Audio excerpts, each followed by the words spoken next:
Pretties, welcome to Viv Serial. I'm so glad you're here because I finally finished the book that I said I was going to finish in February. So this is my March book review, and I'm reviewing the Rich People Problems, which is the final installment in the Crazy Rich Asians book series. There was a movie that was made a couple years ago. I actually really enjoy the movie, and whenever I read these books, I always picture them. I actually read the first book just before the movie was released, but the other two books, China Rich Girlfriend and Rich People Problems, I can definitely say that I've pictured the actors that play them as them. So I don't know if that means anything to you, but there it is. Anyway, there is going to be a little bit of spoiler talk, but because I feel like we have to. So if you haven't read these books and you want to read them, maybe wait till after. Or if you don't mind, I'm personally one of those people that I love hearing spoilers before I go and watch the show, movie, or read the book. And I guess I need to address the elephant in the room. Yes, I have seen my eyes, but I was in too deep, so I just had to follow through. That's all I gotta say. All right, I'll give you a little more. So I have this thing where I like to have like all of my palettes and like singles into like this little piece of paper, and I randomly pull them out, and I'm like, okay, well, I guess I'm gonna use this palette today, and then I put it in a separate container, and I pulled out my Laura de Los Angeles Party Animal, and I decided to go with the blue look. Why? I don't know. Blue does not look good on me. It is not my color. I will say though, I am very happy with my blending. My blending looks pretty good.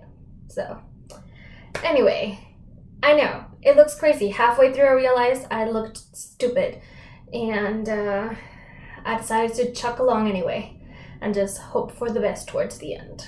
And this is where we're at. I will say my glasses is making it look slightly worse, which I didn't think that was going to be possible. If anything, I thought my glasses would kind of cover it up, but they don't.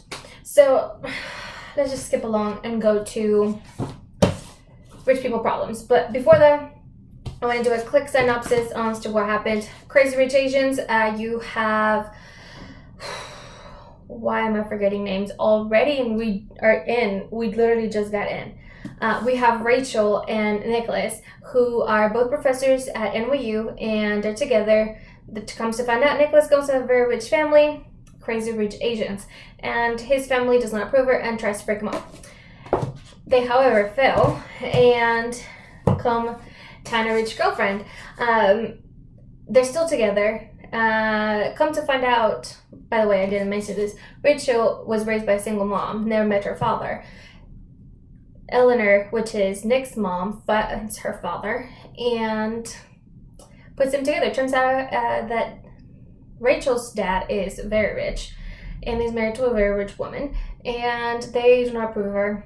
That being aside, she finds out she has a brother that apparently she looks just, like literally just the same, supposedly. And he has a girlfriend who's kind of crazy, and she tries to poison Rachel indirectly, whatever. And Nick and Rachel end up getting married before all that happens, because I should have said that in chronological order, but I didn't. Anyway, all that happens. While this is happening, by the way, Nick's still not talking to his grandma, who we come to find out in Rich People Problems is getting very old and sick, and now she's dying. On his deathbed, then Nick goes to her grandma, and she forgives him, he forgives her, and they're happy. And then she dies. She ends up, they have this huge estate in Singapore, which is worth billions of dollars, and she decides to divide the property into percentages. And Nick and his father end up being the majority shareholders, and Nick's trying to save the house because everybody else is trying to destroy it, and because they really just want the land. The land is very valuable. That's in a nutshell, without talking to you about any of the personalities, any of the backstory or whatnot, but that's essentially what's happening.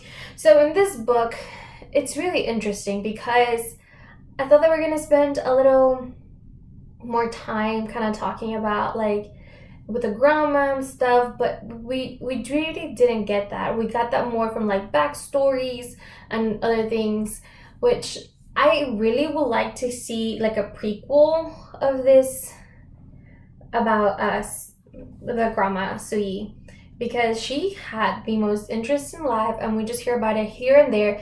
But she's sorry, guys. There's like a dog hair in my nose, and I have a white husky, so her hair is everywhere. There you go, much better. Anyway, her life is so interesting. She literally can have done anything you can think of. She's literally been like had a gun straight to her head and stay strong through the whole thing. And I want to hear more about Nick's grandma, because she had the most interesting life. I want to hear just before World War II and then right after World War II, about her affair and all. Something mentioned the grandma had an affair. I want to hear about all of this. Her life is so interesting. And I want to hear just until she kind of starts settling down, because there's definitely a point where she's like becomes like an old grandma, and that's that. But I would like to hear more about her. So there's that. Standouts. So there's a character throughout this book that's called Kitty, and Kitty is, for most of the series, very annoying. And every time we had like long chapters about her, I'm just like, oh, why? I don't want to hear about her. I want to hear about Esther. I want to hear about Nick. I want to hear about Carlton, but I don't want to hear about Kitty. And I didn't really learn to appreciate Kitty until the last couple of chapters. I want to say part 3, because the books are divided in parts, and I want to say part 3 and 4. That's when I started to appreciate Kitty. Before then, I just thought she was neurotic. She was crazy. She was stupid, and she was childish. And then she just started learning a little more about her and about her background, everything she got to go through to be where she's at, and all the little struggles that she's gonna go through. That, and then make Colette a real bitch. So she kind of trumps that crown, whereas Kitty can become a little more this. I don't want to say she's compassionate, because she's not, but you start to kind of feel for her a little bit, where you're starting to see her side of the story. And she can be, in her own way, even though her reasons are selfish, she is compassionate towards others, and you start to see that a little bit towards the end. She's not a complete bitch. She is redeemable, and Colette's not. That bitch needs to die. Okay, that's exaggerated. I don't want her to die, even though she's a fictional character. But I'm telling you, I'm a husky. Her hair's everywhere, and I'm wearing lip gloss, so there's that. Anyway, that is that. Colette's a real asshole. And when you first meet her in China Rich Girlfriend, I didn't realize that, because she was kind of a very likable character, and towards the end it kind of turned, and then it seemed like she was trying to kind of doing her own thing, and then in that part 3, things changed and Colette became a real ass. And that's when you start realizing that. Something that I didn't like, and I didn't. What I didn't like about China Rich Girlfriend is that there was a very different tone, and there was so many new characters, and a lot of the older characters that we had grown to care for from Crazy Rich Asians, they just, it felt a little overwhelming. It was a lot. But I will say by the time we got to the 3rd book, it all kind of full circled, and they all kind of intermingled together. But it was a little annoying when I was reading China Rich Girlfriend, when I'm like, so all of these characters that I just learned about are non-existent. Is that what you're telling me? Because that's what you're telling me. Most of them were in there. It really came down to the main 3, which is Astrid, Nicholas, and Rachel. And everybody else was just kind of secondary, which I'm like, I thought you were going to be a major player. Something that I wasn't expecting was Eleanor. Eleanor was such a big character in Crazy Rich Asians, but she really wasn't a lot involved. I mean, she was at the very beginning of China Rich Girlfriend, because that's how Rachel ended up finding her father. But after that, she really wasn't, and we really don't see much of her in Rich People Problems. So, yeah, I wasn't expecting that. I thought she was going to be a much bigger character, but she wasn't. So, there's that. I really like Eleanor. I think she's very misunderstood. She's still an asshole, but she's very misunderstood, Okay. Alright, so I will say Kitty was a redeemable character for me. I kind of said that and then went off a trail. I'm trying to see if I want to say anything else. I really did enjoy the book. And I know I'm going to get some people are not gonna like what I'm about to say. That's okay.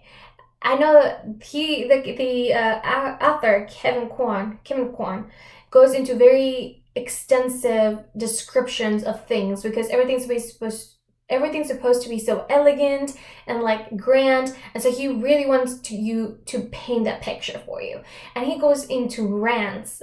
I feel like they're rants. Other people feel like they're extremely, nicely details.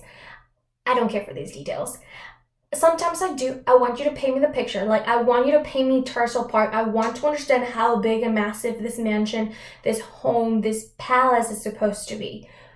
But I also know that I need you to get to the point, because you can't be doing this rant in the middle. It's like he's doing little cliffhangers in the middle of a story, and I'm just like, God damn it, man, get to it. I want to know what happened. And these little cliffhangers drove me nuts. I know people like them. I know. And sometimes when nothing major was happening, I appreciate them. I really immerse myself in the descriptions and I really can picture it. However, when we're in the middle of a major plot line, I need to know what happened, man. You can't just leave me hanging, okay? And I didn't appreciate that. I just want to say that. I know it's an unpopular opinion. A lot of people love these descriptions, but there's so many times where I just wanted him to get to the point, and I'm one of the most rambling people I know, and I'm telling you that you need to get to the point, you know you have a problem. That's all I gotta say. You got a problem. All right. Other than that, the characters, I really got to care for Nick and Rachel. I kind of would like to see, there is this short epilogue at the end of the book. I kind of wish there was like a little like short novella that Kevin Kwan could do about them, maybe a couple years in the future, maybe once they have their child already, maybe a second child in the way. They decided to move to Singapore, to decide to stay in New York, because they're kind of going back and forth, I feel like, towards the end. I personally didn't love what they ended up making for Turtle Park, like the decision that they made, but I can live with it. It's definitely better than a lot of the other ones, and it's definitely better than Turtle Park ending at Colette's hands, so I can live with that. Yeah, but other than that, the characters, really great. It is kind of confusing, all the lineages. I do appreciate that she gives you a little thing. I'm trying to find it. It's right at the very beginning of the book, but she gives you a breakdown of the family tree. Yes, this is crazy, I know, but it is helpful. There were many a times when I was reading the book, I'm like, wait, hold on, who's this? And I'm stop, put my little marker on, go back to the front, and I'm like, oh yeah, that's what it is. And they're related this way. And there's other people that are not in here that they still mention it. But after a while, you kind of start getting used to them and their relationships. So the characters, very, very well thought out. I really appreciated them. I definitely can say the only character that I'm disappointed in is Astrid. Only because she was one of my favorite characters, and I feel like, and I know this is opposite to what the author is trying to make you feel, but I kind of feel like she gave up a little bit. And, yeah, I kind of feel like she gave up. I know that she's in peace, and I want her to be happy. I am. But I feel like it's so unlike her, and it almost feels out of character, which, I don't know. I know that that's kind of what he's trying to go for, but I feel like it's too much of a drastic change.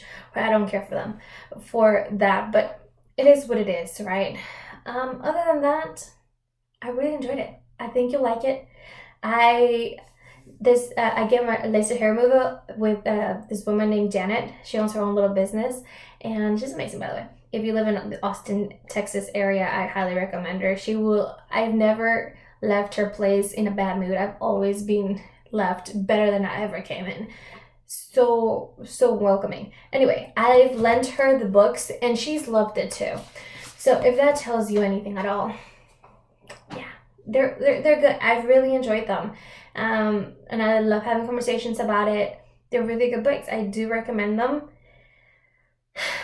There were a couple things that I wish I would have done differently, and I do feel like the epilogue kind of closed out almost every major storyline, but definitely left a little bit of wiggle room, so if anything were to happen, it could. But to be honest, I'm not that interested on these characters.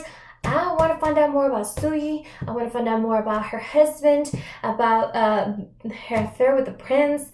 I want to find out all about that. I want to find out about her time in, when she was in back in Singapore during the war.